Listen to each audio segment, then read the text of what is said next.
She is the Associate Director of Brand Marketing at Sam's Club.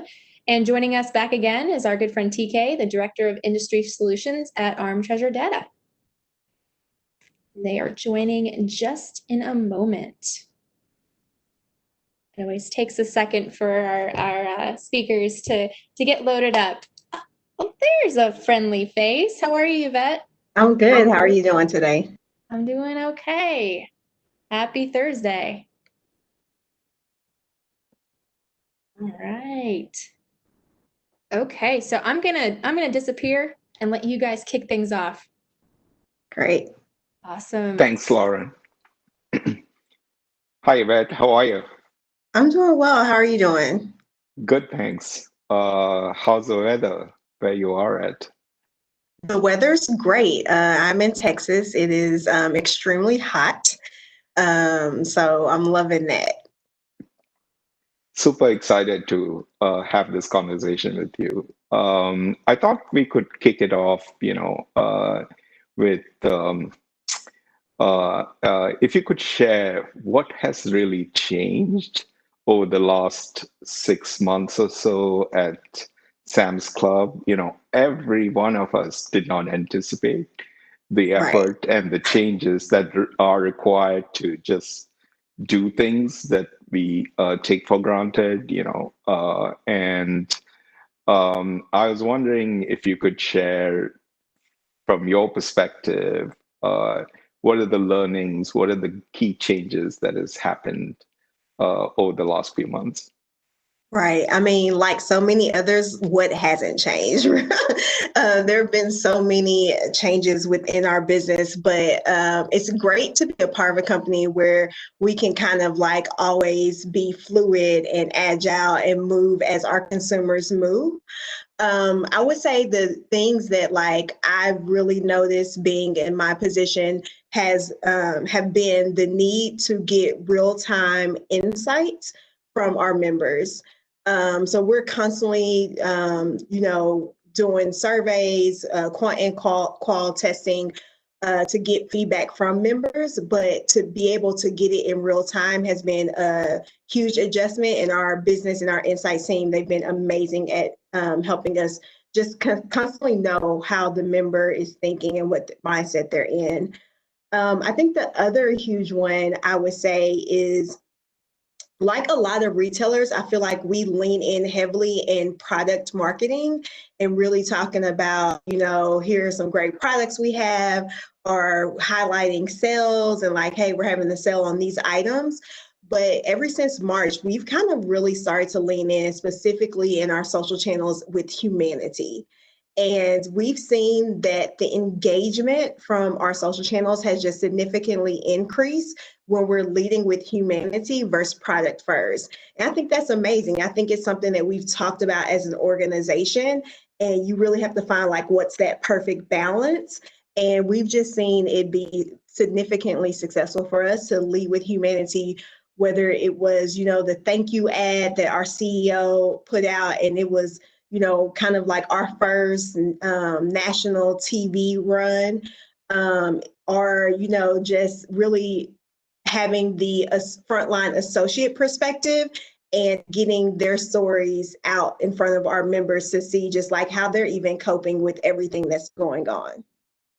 Awesome. Thank you for sharing that. I mean, Sam's Club is a division within Walmart, but independently, if Sam's Club existed as an independent retailer, I believe you would be a top 10 retailer in the US. So I was wondering if you could share how your marketing organization looks like at Sam's Club.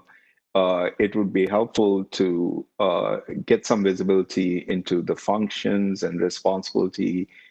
Is marketing within one organization or distributed within different groups, stores, different categories, merchandise, et cetera, et cetera. And also, maybe the two items that you alluded to earlier, which is the shift to real-time insights and real, humanity. How has that changed the marketing organization? Yeah. So a lot in there. Yeah, Remind me if I forget anything. yeah, But absolutely.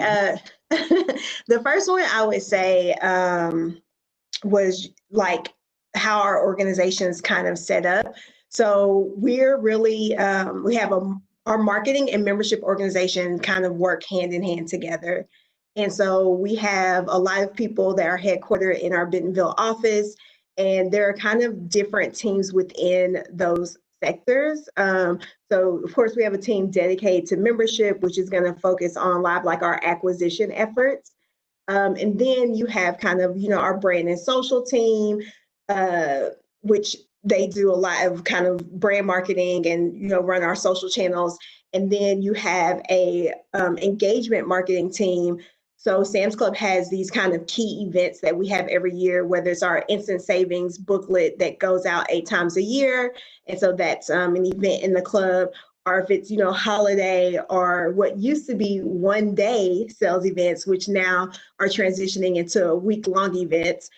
Small plug for Sam's Club. Don't forget to shop the August sales event that starts August 1st in club, and you can shop online as early as July 31st at 11:01 p.m. Central Standard Time. Small plug, sorry. Go shop. But and then you go to San Bruno, where you have like our product marketing team, as well as we have some people who sit out there in membership that really kind of manage it on like our loyalty program and services, member services.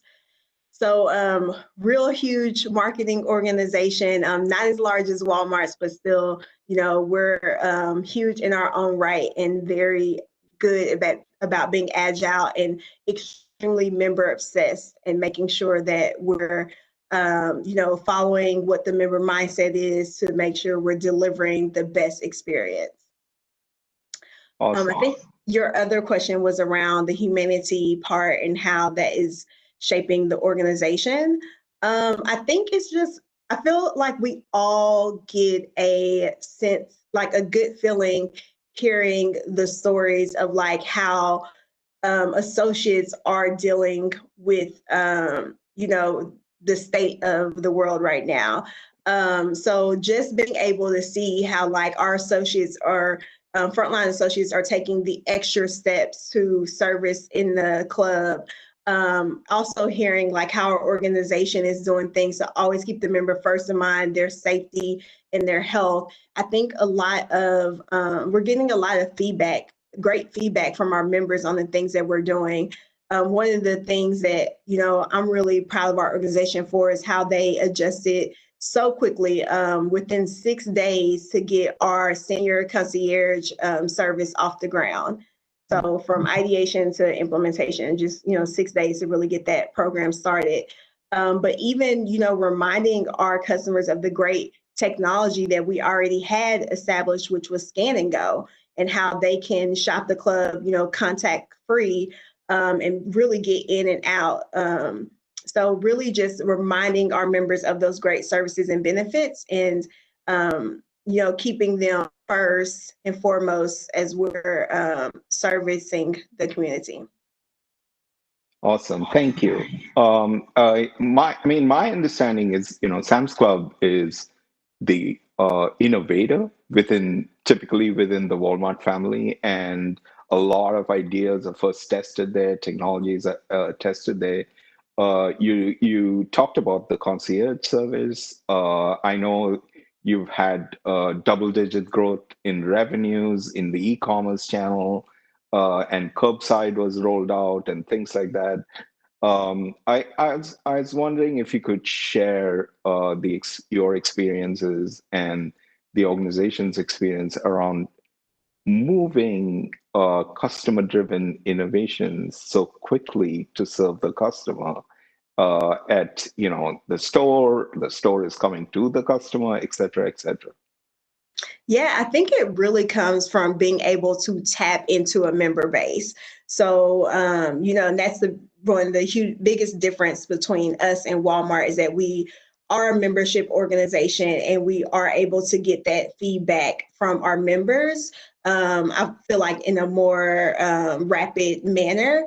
So I think, just being able to tap into those members and understand like what we do to service you better, like what are the things that you need during this time period, and then to have a great product team and great tech team that can, take that knowledge and, get to work to make sure that we're delivering on kind of how our members want to shop with us. And I think that's the great thing. Like we could definitely say like, hey, we have this business model and it's been working for us for years, but to be able to take the feedback from members and say like, this is how they want to shop with us. So how do we, basically optimize the experience to meet the member demands? Thank you for sharing that. A lot of people actually are not maybe completely aware or sensitive to the fact that Walmart does not really have a loyalty program until maybe the mobile app. But Sam's Club has this great treasure that of data and relationships that you can work on. Can you maybe talk a little bit about the mobile app? I use the Sam's Club mobile app. I was wondering if your customers extensively use it or have used it increasingly during the lockdown. Do you see the app used in different use cases from a marketing perspective? Are there opportunities to leverage data collected and also, communicate and engage with the customer from the mobile app perspective? Yeah, I mean, I love our mobile app as well. I know my favorite thing about our app is Scan and Go. So any Sam's Club shoppers out there, if you have not leveraged Scan and Go, you are missing out on the experience. But to be able to scan items from my mobile device and also check out and go straight to the exit, greeter and really get in and out of the club so fast. I think that's amazing that we have that technology and that capability for our members. We've definitely seen, it's one of those things like our Scan and Go already had strong awareness with our members, but usage was a little low. So during COVID, we've definitely seen an increase in usage, which is amazing because now we're getting feedback from members like, I never even knew this existed. And it's like, it's been around for a couple of years now. And but I think, sometimes it happens that way. Like technology comes out before people are really ready to adopt it. So we're definitely seeing more and more people adopt the technology and leverage it when they're shopping in the club. I think the other thing is, finding new ways how to use like push technology. So we're definitely leveraging that as members are walking into the club and being able to just remind them of, whether it's like our instant savings sale that's going on or, other types of events or, now testing and figuring out how we can leverage, push notifications for more personalization and being able to kind of be more targeted in the communication with our members. So you talked earlier about Shop from Your Car, which is the concierge service that you rolled out in 6 days or a week or so. Yeah. And I believe during the lockdown, Sam's Club was the first to offer a concierge service, if I'm not mistaken. To switch gears a little bit from a marketing perspective, the concierge service is not only a perfect opportunity to help the customer, engage with the customer in person, but also an opportunity for personalization and having that one-to-one communication with the customer. And I was wondering if you could share more on how, the current stage of the program and what might be, from a marketing perspective, some opportunities around this concierge program.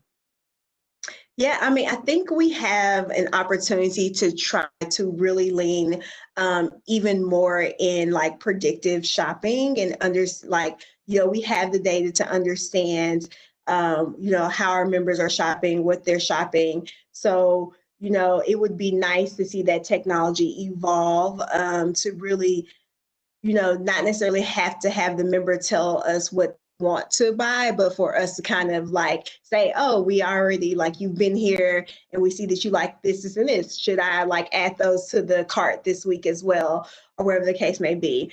So I definitely think there are opportunities to continue to like personalize the experience. But I would say that is the same as, with the mobile app and how we can continue to lean in and really drive even more personalized experiences there as well. So I think that, over the next couple of months and, year, you'll really see how Sam's Club is leaning even heavier into our digital technology, where we feel like we're really driving convenience for the member to really focus on like how we can be more personalized in the experiences. Got it. Is the concierge service expected to expand beyond the audience of, my understanding is it's just for seniors and at-risk members.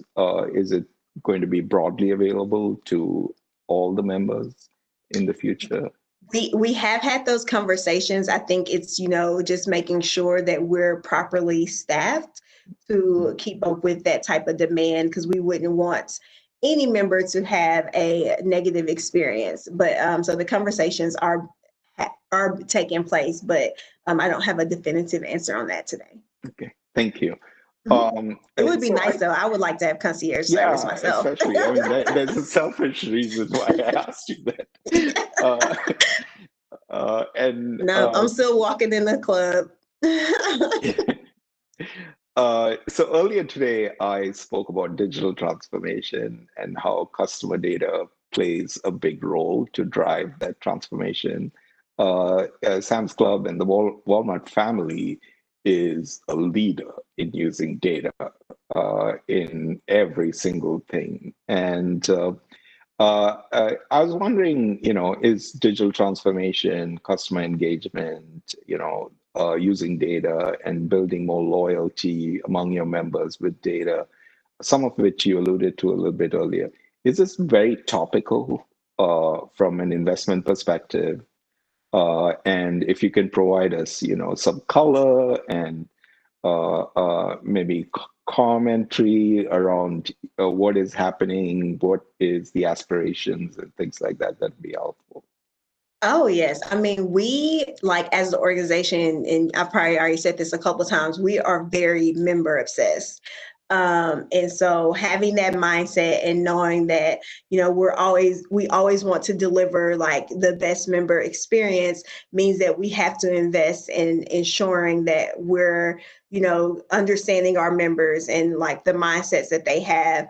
So like I said, having our insights team going from these kind of longer lead times of insights to now doing it more real time and, on a bi-weekly basis, has been really helpful.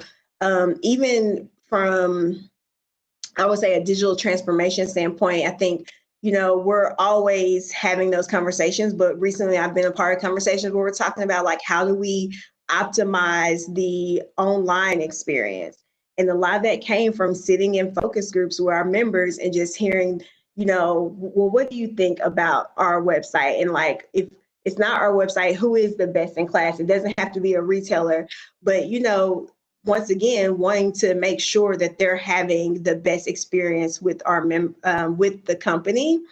I think another thing that I keep on saying I think, but I know another thing that we're also very focused on is ensuring that we're helping the member understand like the value of their membership. So to your comment about loyalty programs, like we have a team in San Bruno that's really dedicated to building out, loyalty programs and finding partners. Like we announced, I want to say last year, like our partnership with Pandora and like how you can get a discount on, on Pandora by being a Sam's Club member. So we're always really trying to heighten the awareness around those type of opportunities so that our members know that it goes beyond the shopping experience, but there's additional value in your membership.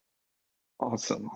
So we have lots of questions from the audience, and Lots of questions. yes, I want to switch a little bit to their questions. What do you see as the biggest future challenge to retail and e-commerce, and what is the biggest opportunity?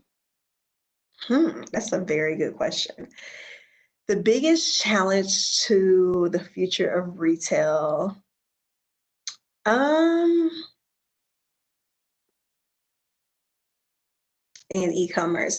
I think, like, when I think about it from a Sam's Club perspective, I think that for us, it's trying to significantly increase the omni-channel shopper. So you still have a lot of people, like I think about my own parents, and they're not really that old. And they are still kind of hesitant to shop online, to put their credit card, information in a digital environment. So to me, I think that's one of the biggest hurdles. I think any retailer is, yes, millennials and the younger generations, it's like second nature to them. But, when I think about Sam's Club, a lot of our member base is still significantly, older. So how do we make them comfortable with all these digital tools, especially as we roll out new technology? Like, how do we continue to just make them comfortable? And the other one was, what am I really excited for? The biggest opportunity. Biggest opportunity. I would say the biggest opportunity, once again, I think, it's how do you generate an experience? And you, like, especially when it comes to brick and mortar, like, how do you make the member only want to shop at your location and not go to 2 or 3 different, stores? And I think it's beyond just the product that you have. I think it's also how do you make shopping an experience? I think that is an amazing opportunity. And then also taking the member mindset and maybe arranging your retailer how most members potentially shop. So I know one of the things that we tested was, we have our bakery in one place in the club, but then we have some items like party trays, so like fruit and cheese trays in a different section of the club. But a lot of times if people are buying cupcakes, they may also need like the party trays. So being able to like put those closer to each other in the, in club environment, because the member probably will purchase both when they see that they're like together. So I think just finding those opportunities to think about like how members shop and their mindset, and like how do you make your retail environment reflect that. Thank you. To build on that is maybe the premise of the second question. I actually read a recent New York Times article on how books are selling a lot. Retailers are, putting the books right next to the toilet paper, and so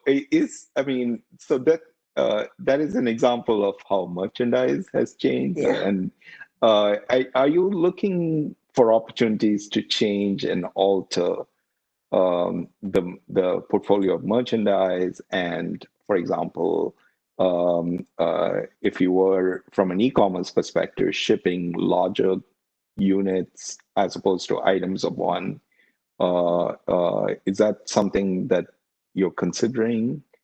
So I can't speak as much in detail as that, but just I know there are some examples in light of COVID where we have went back and reevaluated pack sizing and made some adjustments. So if you think about Sam's Club, being having items in bulk and our large quantities, and members really being able to go there for like their party or entertaining or gathering needs.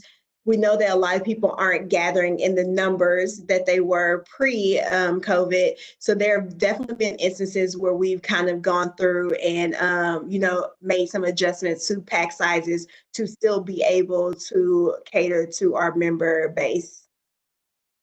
Thank you. The next question is about communicating with your members. When it comes to communicating with the members, how do you think about the brand purpose? You mentioned humanity earlier, and how does that impact your approach to marketing? Is it changed significantly, altered, et cetera, et cetera?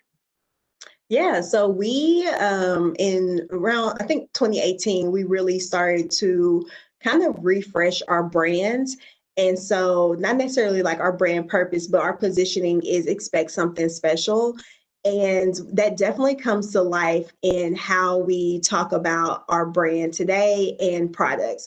Sam's Club has amazing quality products, and I think that people aren't always aware of that. So really trying to find that right balance in pushing a price and value message, but really kind of a shift into like, this is great quality. I think, it's understood that you're getting a value if you shop at Sam's Club. So realizing that we don't have to push so hard necessarily on the value and the cost, but really show kind of like the value of the product. I mean, there are great stories. I'm working on a project now with our merchants, and there are some amazing stories where like our asparagus, where it's flown in from Peru to give an additional 6-day shelf life to the member, to that freshness. So there are like stories like that we really want to help our members understand, so that they know the quality of product that they're getting at Sam's Club. Awesome. And I think that's that expect something special part. Yeah. And then I think if you continue to watch the brand, you'll notice like we're bringing in our home area brands that are probably unexpected that you would find at a Sam's Club. And I think once again, that goes back to the positioning of, really driving value to the member beyond price, and that they can expect, whether it's a unique item or unexpected brand, or just some really cool, innovative products at Sam's Club. Thank you. So there's a question around consumer behavior. Safety, the trending of new consumer behavior in the last 6 months. Obviously, safety is one thing that just popped up and is top of mind for everyone. But what would be helpful is perhaps sharing what are the other trends from your membership in terms of consumer behavior that is of particular importance to you and marketeers. And if your members are consuming media differently as compared to last year. Yeah, I would say outside of safety, I think the other thing is just transparency. So we are really leaning in and trying to make sure that we're driving transparency in, inventory and, what's in stock and what's not in stock. So I would say for the majority of the focus groups I've sat in with our members, that's kind of been like the top one. Like, how can you continue to let me know what's in stock, or really just let me know what's in stock, outside of like how we're driving safety within the club, which we're constantly communicating that. So I think those are kind of the big consumer behavior shifts I've seen. As far as consuming media, we're still seeing significant engagement on social media, significant engagement with our email. We're seeing, push notifications, people are engaging there. So a lot of the ways that we talk to our members are still in the same manner. I think mainly on social is probably where we're seeing the most increases in engagement. Thank you. On safety, something that I've seen is Walmart now has health clinics rolling out, and so does CVS and Walgreens. Is this the thing now? Are we going to see our doctors, and physicians in retail stores? I was wondering, it doesn't have to be just a Sam's Club perspective, just your opinion on what's happening in retail safety has become very important, and at the same time, clinics are moving into retail stores. I was curious what you think about it. Yeah, I actually think it's a great idea from a personal opinion. When I think about it, I think about the first I thought about Walgreens and how they had the care centers, or maybe it was CVS. But to me, it's a way to get in and get out without, I feel like, the process of trying to go to your doctor. So to me, it's kind of like the quick service alternative to going to the doctor. I like it because if I think now, if I want to go see my primary care physician, then I have to call let's say pre-COVID. I have to call. I have to, schedule an appointment. They probably are booked. So they're probably like, oh, you can come in 4 weeks, 5 weeks from now. And it may just be a common cold. Whereas you have these, small, quick service health facilities that I feel like the turn to get in is a lot quicker and probably a lot more cost efficient, to find out that I just have a common cold. Awesome. So maybe the last question I have for you is, and this has surprised me a little bit too, which is um, retailers in the COVID era have shared a lot of best practices very openly. And I know Walmart has done it. I know Sam's Club has done a little bit of it. Target has done it. And this was not always the case, right? Everyone kept their secrets and operated around their secrets. Is there going to be more of this in your opinion? Or is this going to go away after we, get back to normal? I really think it's consumer driven. I think more so than ever, consumers are demanding that transparency from the organizations or companies that they frequent with. And so I think that, as people continue to demand that, then organizations will continue to showcase best practices. I also feel like it's okay because it's not necessarily like we have anything per se to hide. We're confident in our position and of course want to continue to grow as a company, but I think we have a good relationship with our members and want to be transparent with them so that they feel that connection as well. Awesome, thank you. I think we are done with the questions from the audiences. Is there something that you want to talk about, from a perspective of what's the rest of the year going to look for you and Sam's Club? I know it's extremely unpredictable, but I was curious, at least from maybe it's hopeful, aspirational. If you could share some perspective on the rest of the year, that might be helpful for a lot of people to look forward to. Yeah, I think we're in a place where we are trying to predict that as well. For so many years, it's kind of like you can predict how the consumer will behave. And I think for us, we just want to be ready for when consumers are ready, as well, to kind of go back to normal. My personal opinion, and maybe this is because this is how I feel, by the time Thanksgiving comes around, I'm going to want to have a big gathering. I'm gonna be like, I don't care. Unless you are showing very clear COVID symptoms, you're welcome to come over. Because I just think, I feel like it's the same reason that you have networks like Hallmark and Lifetime showing Christmas movies now, because that season just does something to people. And I feel like we're going to get into holiday and people are going to be like, I just want to go back to normal and I don't even care. Thank you. Yeah. Thank you, Yvette. Lauren? Yeah, hi TK. Hi. Yeah, Yvette, I think you're right. I think we're seeing a little of that with summer right Yeah. now. People, they're cooped up, and I definitely think you're right. By the time the end of the year, and we're already seeing the 2020 memes.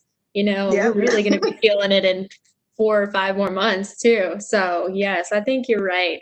We'll be like, we'll be eating our Thanksgiving dinner with masks on, but still Right. together. Like, Exactly. So no, I think you're right there. And we really appreciate you guys both coming on. I know both of you behind the scenes have a really crazy schedules.